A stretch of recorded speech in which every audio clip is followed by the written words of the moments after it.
আসসালামু আলাইকুম। আমি আপনাদেরকে দেখাবো আজকে কিভাবে ব্রয়লার মুরগি ঝটপট রান্না করবেন।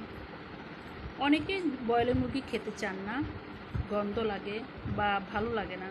এভাবে রান্না করে খাবেন, অবশ্যই আপনাদের ভালো লাগবে। প্রথমে আমি একটা পাইপেন দিয়ে দিলাম, ওখানে পেঁয়াজ কুচি দিয়ে দিলাম। পেঁয়াজ কুচিটা একটু ব্রাউন করে নিলাম। ব্রাউন করে নেওয়ার পর নাড়াচাড়া করবেন। ব্রাউন কালার যখন হয়ে যাবে তখন আপনি মুরগিটা দিয়ে দিবেন। এর মধ্যে আমি বলে দিই, মুরগিটা আমি 15 মিনিট একটু হলুদ, একটু লবণ আর 5-6 ফোঁটা রস দিয়ে মেখে রাখছিলাম এই কারণে যেন ভালো হয়। এরপর মুরগিটা একটু ভাজা ভাজা করলাম।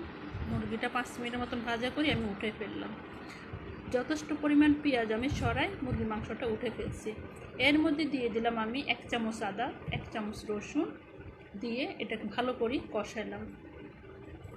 আদা রসুনটা দেওয়ার পর এটা ভালো করে না কষালে আদা রসুনের গন্ধ থেকে যাবে, তখন খেতে ভালো লাগবে না। এর মধ্যে আমি মিক্স করলাম 1 চামচ হলুদ, 2 চামচ মরিচ, 2 চামচ মরিচ, স্বাদ মতো লবণ।